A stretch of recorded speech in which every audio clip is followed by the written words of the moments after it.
All right, everybody, welcome back to this incredible conversation about the parallels between the game of business and the game of tennis. I am here with the guys from No Man's Land Tennis Podcast, some really incredible backgrounds and perspectives when it comes to how we apply business and tennis to some of the lessons that we can learn and even life in general. And so if you missed part one, make sure you go back and listen to it. You're going to learn all about their backgrounds and some of the wisdom that they have to share. And now we're here in part two, and we're going to be talking about identity. And one of the reasons why I wanted to first talk about mindset and then identity is one of the things I have personally struggled with the most as an entrepreneur, is to see myself as that new version, basically having to reinvent myself at every stage of growth. That the person that's bringing in $100,000 a year is not the same person that brings in 500 or $1 million, and having to release and basically let go of the person that's getting me to where it is that I am now, giving up that identity in exchange for a future one is still one of the most difficult challenges that I have. And I think this is probably so true in tennis as well. So we're going to be talking about this coming into this next episode. And welcome back, Cole, Keith, and Freddie. So glad that you're here. Thanks for having us again. Yeah. Thanks. So part two. Yeah, part two. Here we go. Here we go. So what do you think when it comes to identity? Do you think that there is a difference between being number one at the game and being the best? Like, what do you think those differences are? I think of two polar opposites. I think of Roger Federer, and I think of Novak Djokovic. Roger Federer is regarded in my eyes as sort of the greatest sportsman, and to me that's consistently being an advocate and an ambassador for the game. Your results help that, but sort of as how you represent the sport, that's what makes him the best to me. And being grateful for what the game has done for you and wanting to do that and give that opportunity to others around you and kids, and keep building the game. And then the great of being number one, right? So it hurts me to say this as a Fed fan, and Fred, I think this is probably the first time you'll hear me say this, but Djokovic is probably the best number one or the greatest tennis player of all time. It's so much pain saying that. It did hurt. Yeah, it did, right? It hurt. But he's made some questionable decisions. He was defaulted from the U.S. Open for hitting a line judge. He held a tour. He held like sort of this Balkan Serbian tour during COVID, and then sort of just his mannerisms on court don't necessarily make him look like the most approachable guy. But it works for him, right? So it's sort of that inner fire and edginess and sort of that villain mentality that he has that has propelled him to be the greatest in the game, or the best number one in the game. But I'll always defer to with the side I'll take is the ambassador side, because it's so much more than just your results in the sport. I think Roger Federer is just the absolute personification of what it means to be a tennis player. And he continues to grow the game, even though the game was taken away from him with his injury. That's powerful. Keith, I know you have some good thoughts on this. You wrote a little essay about this. I was gonna let. Yeah, I mean, I wrote on our website. I wrote an article about this, and I think Cole, you actually went a different direction. I thought you were going to go there. And I think he kind of hit it really well. As somebody who went to business school, you talk about being a good stakeholder and a good business owner, and Djokovic has not been the greatest stakeholder for the game of tennis. And I wrote in this article that Novak Djokovic was the GOAT in terms of like the greatest of all time, the modern day. And I'm going to date myself here because I always sound like a 65-year-old man, but also the old school version of the GOAT, which was like somebody who did not live up to expectations and somebody who really kind of let people down. That's what they used to use the term GOAT for, and talked about that. And as Cole perfectly said, that's the difference between being number one and being the best a little bit. Not only beside the fact that I think a lot of us here think Federer is the most talented guy to ever to ever grab a tennis racket. I do, at least. But I also think that in the same regard, Roger Federer was probably the mentally weakest amongst the three greats that all played on time. He talks about that at length, about how he lost certain matches and just felt like he couldn't win a set over that person. And that's a little bit of a difference too. We can harp on Djokovic, we can for being maybe a less ambassador and that kind of stuff, but he had this mindset that it just didn't look like you can drive a tank through. And that's what probably made him number one. And that's what probably makes him the greatest tennis player of all time. So yeah, there's two different places to go with that. There is to answer your question, is there a difference? There's a massive difference. Freddie, what if somebody's on your team and they're like, but I just want to be the number one seed, or I just want to be first single? Like, Yeah.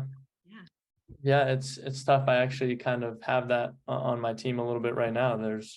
I've kind of got two guys who are pretty, I would say, similar as tennis players, but one of them is super, super talented, but fluctuates quite a bit. And the other one is maybe not quite as talented, but is just going to be the gritty competitor. And I know what I'm going to get from him day in and day out. And that is why he is the number one player on our team. And he may lose to the guy who's playing two, and the guy who's playing two may have some better results at times. But when you just know that it's almost kind of like that Djokovic mentality, like Keith said, it's like you're going to have to drive a tank through this guy before he's going to give up the number one spot, because of the way that he's going to fight and compete and be relentless every single point. Where the other guy, he's a lot more fun to watch, and he hits some flashy shots and he looks incredible and everything looks so effortless, but it doesn't have that same sort of relentless grit that the guy who plays number one on our team does. Yeah, it's like here it goes. Mm-hmm. Yeah, That's an excellent comparison. I thought Fred was talking about me for a second with the flashy and then missing 15 balls in a row. So thanks, Fred, for not pointing me out there. It's really interesting as I'm hearing you speak. Two things have come to mind for me and what I see happening in the business world. The first is perfectionism. I think when it comes to being number one, we want to be number one because we want to be perfect, right? It comes from like a desire to achieve. Versus being the best there's no way to be perfect at that. There's no way to be perfect at the best. It's your best, right? And you're competing with yourself at that point versus other people. And that's like a totally different game. And it's actually a much more enjoyable game because it's your decision as to what that means. And whereas when we compete, I want the most social media followers, or I want the best affiliate deals or whatever, like that is just a never ending disappointment, really, right? Because there's always going to be somebody who's better. And I think that's something that as we can get comfortable with in business and in tennis, we just learn to play our own game. It's like play your game, right? And the second thing is consistency. Freddie, what you just said is like so incredible in both tennis and business, because it's never the best strategy that wins the game of business. It's never. People come to me and they want great strategy, and I'll give them great strategy. But if there's not a solid implementation plan, implementation will always win over strategy every day of the week. Great implementation will win over great strategy any day of the week. And so when we think about the consistency wins the game. It does. That showing up and being willing to be consistent instead of get distracted and change your strategy and then wonder why you're not winning. Or those are the people that you see like going really big in the industry, and then all of a sudden the following year they don't even offer that program anymore, and you're like, what happened? That was like the big thing. And it was because of that consistency. So good. It reminded me of something my dad used to say there, Laura, which is he always used to talk about the difference between consistency and inconsistency, which was if you get somebody who is flashy and that kind of stuff, they may be consistent, but as my dad used to say, they were consistently inconsistent. Yeah. And that's kind of like the two different identities or mindsets you can have in that. It's consistency with a purpose, and then it's just flash in the pan. Let's try to fix this with a Band-Aid type thing. Yeah. Yeah. And also like a couple of the players we mentioned, Kyrgios, we talk about like even McEnroe. Oh yeah. That's where a lot of the temper comes from, right? And the instability comes from, I think, is this feeling of like, it has to be perfect. If it's not perfect, then I'm going to lose my mind. It's kind of a tough way to live. I think McEnroe is actually a great way to describe consistency, because his anger used to focus himself. So he was consistently angry, and it would kind of put him in a really good mental mindset where he would, like, occasionally he would cause him to default. But like most of the time, Bjorn Borg used to say it all the time. He'd watch McEnroe blow up and he goes, "Don't worry, he's going to win the next 2 points." And like nobody else would do that. So Somebody wants to be married to that. Like, well, that's been proven time and time again with John McEnroe, but we can go somewhere else with that conversation. Yeah, it's like, what are you winning here, really? Right? Cole, you had a thought? Yeah, I was just saying the flip side of that with Kyrgios is it doesn't seem like the anger and aggression works for him. Yes. Yes. It seems like it's more of a, when he gets angry, he wants to do anything but be on a tennis court, and then he'll check out by the end of the match. Yeah. So you just got, I don't know. He's an enigma. He really is an enigma to me. I sometimes he goes through periods where he looks like he is the greatest player ever. Yes. And then there's other periods where he just doesn't look like he should be anywhere near a tennis court. Yeah. You heard of the pros saying, like, and Breakpoint, I wish I had his talent. But then, it doesn't work out for 6 months or something like that. You're like, that's not going to work. So yeah, it's so fascinating, to just look at those parallels. What do you think, how do you think identity, like the way that we see ourselves, plays into our ability to succeed? Oh, I love this question. I think there are so many different identities that any person could have that they completely sets the foundation for their game in tennis. I used to have one of my favorite students, Ben Barrett. I hope you listen to this. He was a huge Grateful Dead fan. And he used to tell me all the time during a lesson, he goes, "Keith, I spend half my day tuning my instrument and half the day playing out of tune." And I used to love that line. That was Ben's identity. And we started kind of building his game around that a little bit. And he got a lot better working with me. And it was the fun part of like working with somebody like that, where you kind of like, I remember for me as like a teacher, you used to teach people. So your job was to hit the ball in the perfect spot all the time and help them out and teach him. But when Ben was tuning his instrument, I started kicking the snot out of him during the middle of a lesson. And then he'd go, "Okay, Keith, I'm back." And he'd come back into the lesson. And your identity kind of sets how you act. And we just touched on Kyrgios right there a little bit. And I think his identity is how he acts. Kyrgios is a guy personally, I think, that hates the pressure. That's kind of his identity. He hates pressure. He hates being out there alone on that island. And so when he yells and acts out, it's because he feels like he's by himself a little bit. I'm not justifying any of his actions, but that's just what I feel. Whereas other people's identity, like Djokovic, who we talked about, is that of like steely determination. I'm going to do whatever I can to win this point. I'm going to do this. And Nadal, like, one of the biggest fighters, he's going to do whatever he can. But all those guys' identities set up the way they play their game a little bit. And so it helps you succeed, or can help you be very unsuccessful sometimes as a tennis player, depending on which way you let your identity take you. Mm-hmm. Yeah, I think kind of like you said, Keith, it really sets the foundation of who you're trying to be as a tennis player. Because if you go out there and one day you're going to try and just make every ball, and then one day you're going to go out and try and hit a winner on every third ball, or one day you're going to serve and volley, or one day you're feeling super fit, and the next day all of a sudden you can't even play more than one set. You got to figure out what that identity is so you can sort of steer the ship in the right direction. Because if you're a little lost with your identity, your game's going to be all over the place, which then leads to inconsistency, which then leads to negative mindset, which just plays into everything we've been talking about through this whole segment. And I think knowing what your identity and looking inwards, just kind of that's where it all starts. Because if you can't figure that part out, then the rest of it really can't fall into place. Yeah. And I'm curious, as a follow-up to that, like, let's say somebody moves from high school to college, like how does their identity change, do you think, as a player? Yep. Oh, 100%. I mean, from experience for me, I was best player at my high school. I think I lost one match all of high school. I go to college and instantly I was number 12 out of 12 guys, bottom of the totem pole. And I went from being top 75 in the country, best of my high school, to now being the bottom of the pole. And it's a tough pill to swallow. But I think it really, I was lucky at Virginia Tech. We had some really good mental coaches. And I just had lots of conversations, again, to really figure out what my identity was.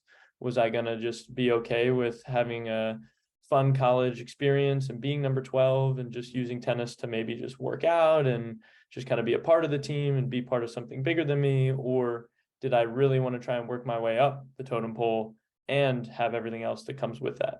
And that's kind of what I determined. And I took my first year off of competing and I redshirted. And so I basically just trained and kind of really tried to hone in on why I was there. Really tried to figure out, like, we did an exercise, knowing your why.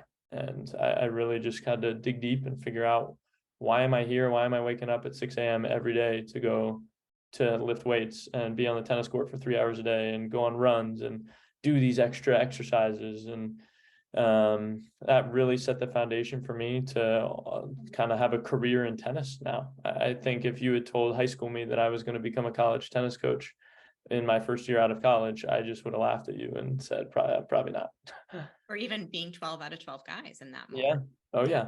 Because that was a defining moment. Yep. 100%. Yeah.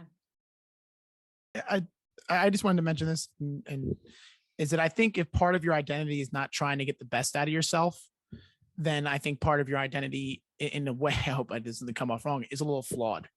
If that's not what you're trying to do with every step, when it comes to your tennis life or your personal life or your business life, then that part of your identity needs to kind of be found.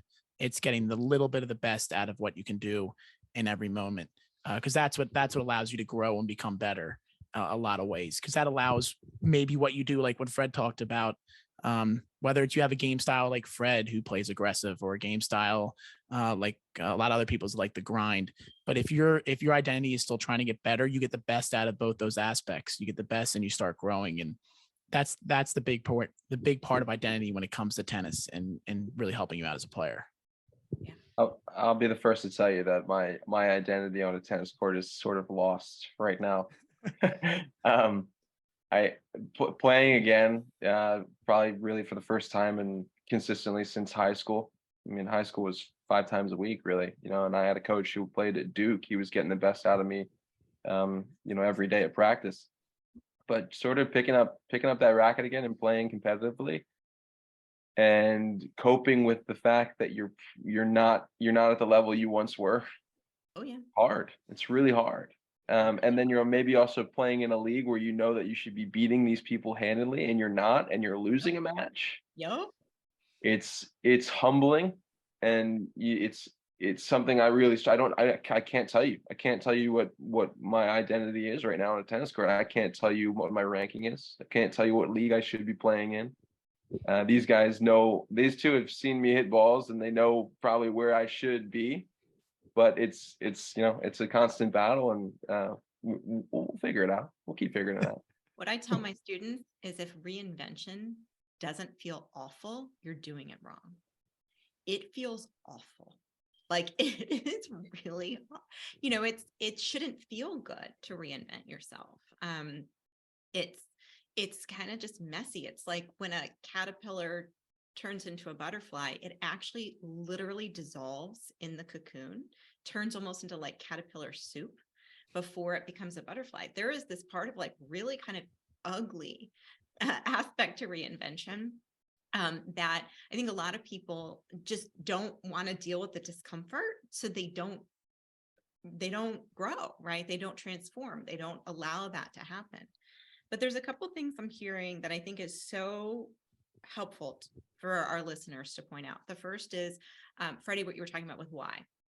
One of the top business books in the last decade, you probably know, is Simon Sinek's Start With Why. And I think a lot of people forget their why. They lose their why. They make their why somebody else's why. Maybe it's their coach. Maybe it's their somebody that they look up to online. And it's really important to get back to that when you are in this identity shift. And the second is, like, let it feel awful. That's fine, because one of the things that I do is I certify marketing professionals essentially into becoming growth consultants. the hardest shift is identity. I used to be this person that runs ads. Now I'm the person that's getting paid to just provide advice around ads. I used to write copy. Now I'm the person that's providing strategy advice on how the copy should be used. That identity shift is one of the hardest things that people go to. And what they do is they go back to writing all the copy when they're not getting paid to, and then they get in trouble. Or they'll say, who am I to? I hear that a lot. Like, who am I to give advice on this business? I've never owned a business like that. But the truth is like Federer is better than his coach, right? Like if you look at ranking, but the best coaches aren't always the best players. They're the best coaches. And I think if that's your identity, if you're a better advisor, it wasn't necessarily King Arthur, who was the genius behind his strategy. It was his, it was his philosopher. It was his advisor. It was his priest that was behind the scenes helping to make it all happen. And if that's your identity, that's awesome too. So I think it's just like that whole piece of it, I think it's such a kind of a mind, F-U-C-K for anybody who has kids. but it's so important to be able to be aware around.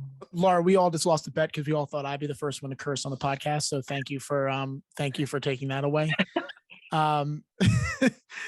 There was a thing that you said in there that I loved. And when it comes to being okay with failure, I remember one of my high-end junior players, we completely rebuilt his game during one of the off seasons. And like it really turned him into like a big servant volleyer with big games and that kind of stuff. And I'll remember it was 6 or 7 months into working with him. He had just an awful lesson. I mean, just shanking balls, just not a great mental spot, wasn't moving. And he like got mad and like, I understood he was 17, 18-year-old kid, cursed, like, that kind of stuff. And I said, Bull, his last name was Bull. If the player you were 6 months ago played against today, your worst player now, this guy would kick the snot out of him. This guy would still just absolutely take him to the woodshed on your worst day. So when you have that mindset of failure and being the ugly caterpillar, or whatever you want to call it, you have to understand there is growth, and you have probably gotten better in that time span as well. You probably have improved in a lot of ways that you just don't give yourself credit for. Yeah, you're on your way. Yeah. And I ran into the same thing when I got back into tennis. It's like, I'm not a recreational suburb. Like, I'm a player, but it's like, I wasn't at that level where I could reassume that identity. I'm still building back up to it, For the viewers out there, Laura is kind of a little, she may be tiny, but she is mighty type of tennis player. Hits with two hands off both wings, if my memory serves me right. And I remember we did like a fun play around thing at the club, and I was just playing very light. And then like I hit like a little soft serve into Laura and came in behind it, like walked in behind it, and the ball was like by me. I'm like, uh-oh. I'm like, it's time to play today a little bit. Yeah, it's just the consistency. That's a story. It could be a lot. Oh, she gave a fist bump and everything. It was great. It was a fun little fast 4 round robin. I got one of these in the middle. I was like, all right, Laura, let's go to town. My husband's like, what do I do? I'm like, get the ball in the net. That's the goal. That's the goal here. So couple last questions. Such a good conversation. I wish we could keep it going all day, but we all have places to go and people to see. So in the most recent Grand Slam, Stefanos Tsitsipas, I said that right? Tsitsipas. Yes, you nailed that one. Was quoted as saying he believes the champion is within him and the champion is blooming. He has now lost 2 Grand Slams in a row at the final round. Why do you think this was an important stance for him to take? I think that's one of them. When I heard that statement, I thought it was one of the more powerful statements, because for context for that, he lost to Djokovic in the French Open final. Was it 2 years ago, guys? Now, was that the 2 years, or was that last year? Yeah, I think it was 19, maybe. Yeah, maybe 2 or 3 years ago. And it was a 5-set great match that he probably should have won. And this last one at the Australian Open, he got beat down pretty hard. It was a nothing final, straight sets. And I remember sitting there when that match was done saying that if Stefanos Tsitsipas was a mentally weaker player, he would have lost that final 6-2, 6-2, 6-2. But instead he like really fought and lost like 2 in a tiebreaker. And that's what I think he's talking about. The champion is blooming, because he had probably his C- game in that match and really made it more interesting than it should have been. And I think it just goes to show that it's not just the stuff you bring every day, but it's the mental mindset that you're bringing when it comes to how you're going to attack the day, your business life, your tennis career, whatever you want to call it. Because that's what I took out of the match, which was he had a champion's mindset during that match, even though he had a bad day at the office. And I thought that was and he had a bad day in the office in front of God knows how many millions of people. And that's the worst place to have a bad day at the office. And he took it in a way that said, hey, I'm going to learn from this. But I think he learned something from it in the middle of the match too. I don't think he left and had time to think about it and went, I'm going to learn something from this. I think in the middle of the match, he was probably proud of himself for grinding really hard and making something out of what should have been a blowout. Yeah, you're spot on. I think he easily, probably even 2 or 3 years ago, he would have just rolled over because he wasn't happy with the way he was playing. And having that mental fortitude to just be able to, even though, like you said, he had a C- game, he still made, on paper, if you didn't watch a minute of the match, you would have looked at the score and said, wow, what a great final. But if you actually watch the match, I don't think he was happy with the way he played, his coaches, even probably some of the fans. And so to be able to keep it that close, I think just shows how close he is mentally to maybe a big breakthrough. So this could be a big year for him. Yeah. I think he probably looks at the body of work as well. I know that he's got a brother that he tours with sometimes. His dad's his coach. And he's won big tournaments before. So when your confidence is low, you sort of got to go back and look at everything that you have achieved and know that it's close. And I think he's somebody that I think the three of us, probably maybe all four of us, agree that he's going to win a slam. I definitely think he's going to win a Grand Slam. It's just the talent is incredible and his work ethic is even better than the talent. Yeah. So I think it's on the way fairly soon. I picked him to win the Australian Open, and when you run into Djokovic, it's hard. but I think he's due. Yeah. I think he'll win one because he thinks he'll win one.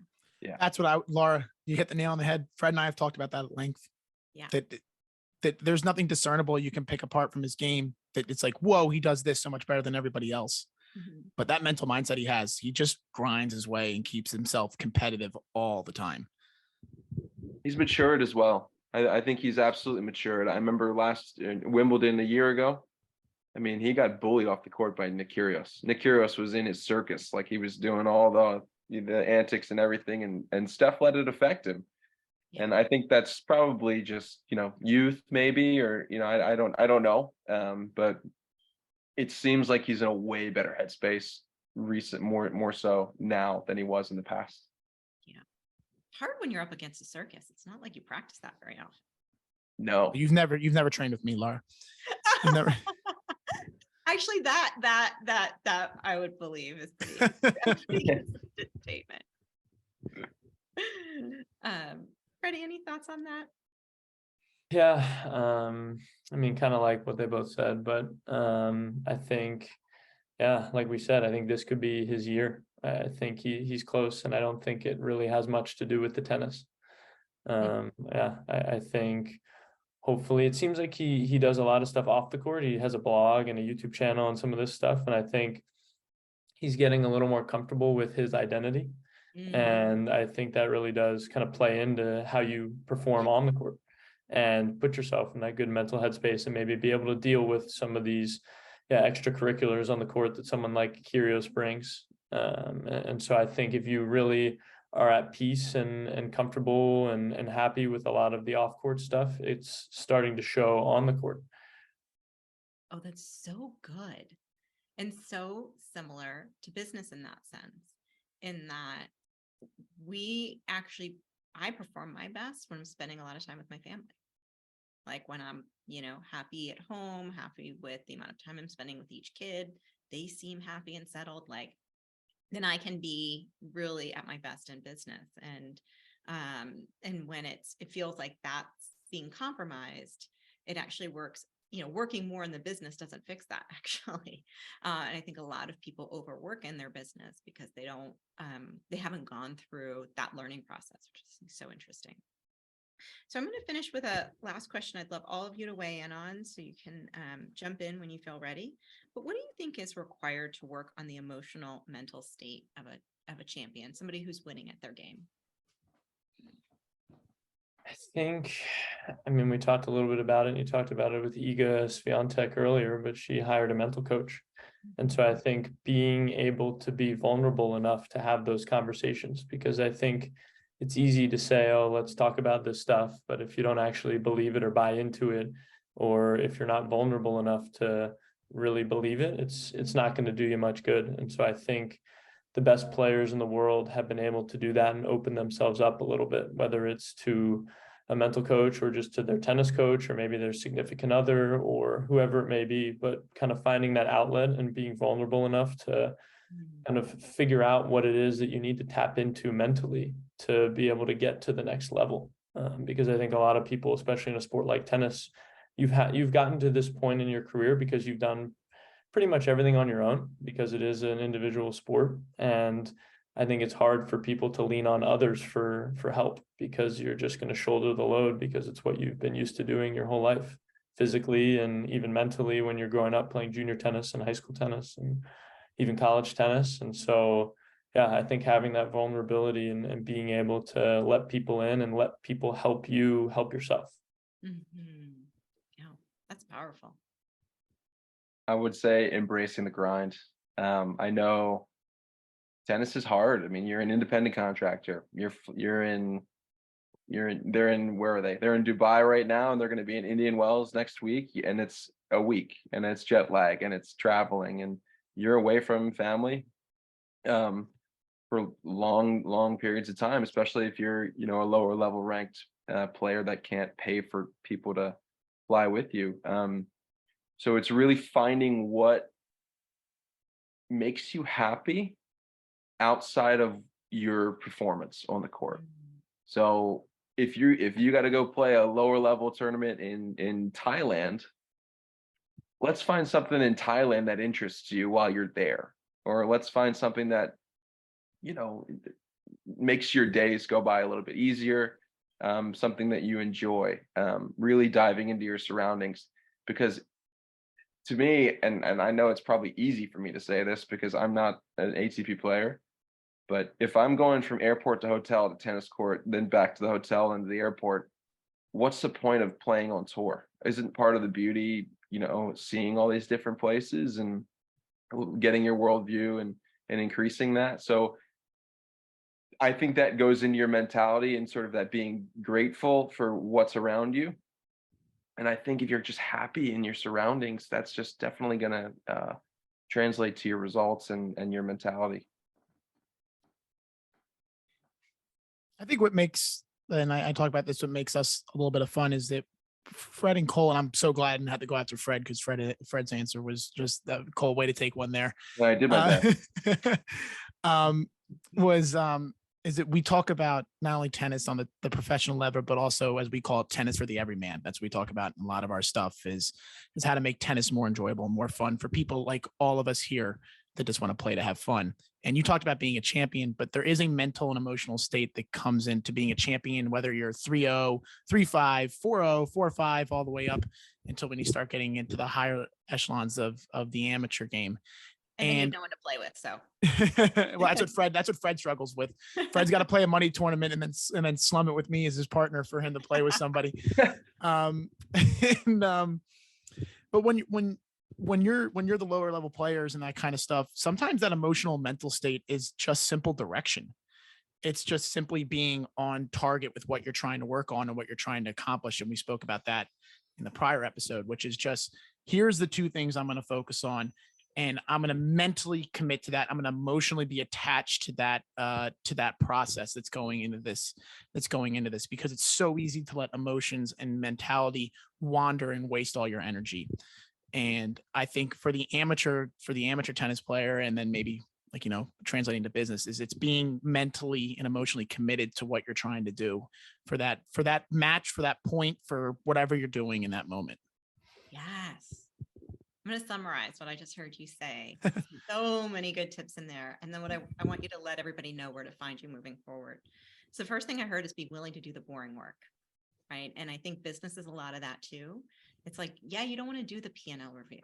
Yeah, you don't want to write the SOP, but like, that's the thing that you do to get to where you want to be.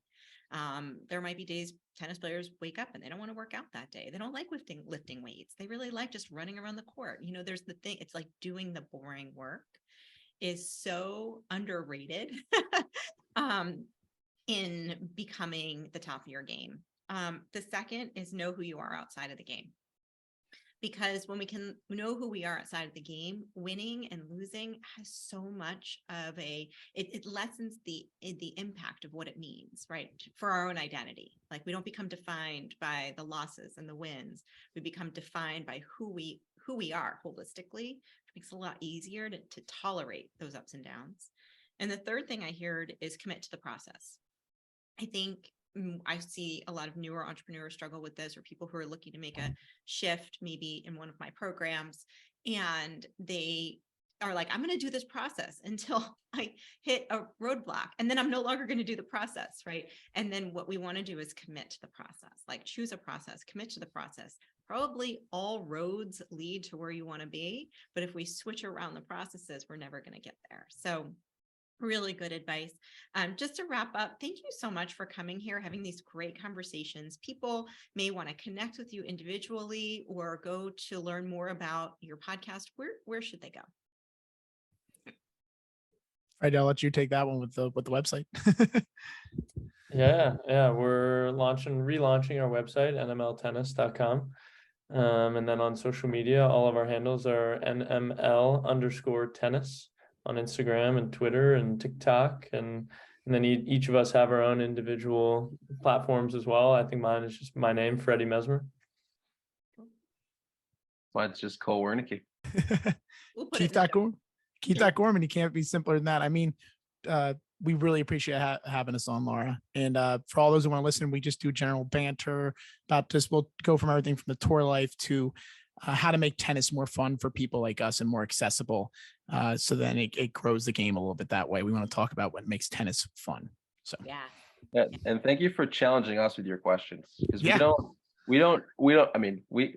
get deep here, but we don't necessarily get deep on ours.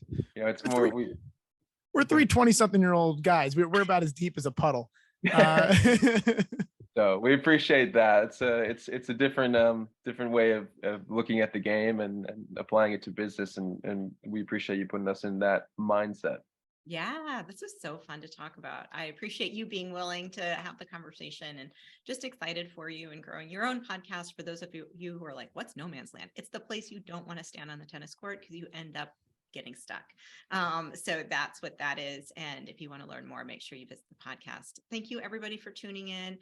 If you love this episode, let us know. Make sure you check out the show notes, subscribe, and leave a comment. And I'll see you on the next episode of the Next Level Leap podcast.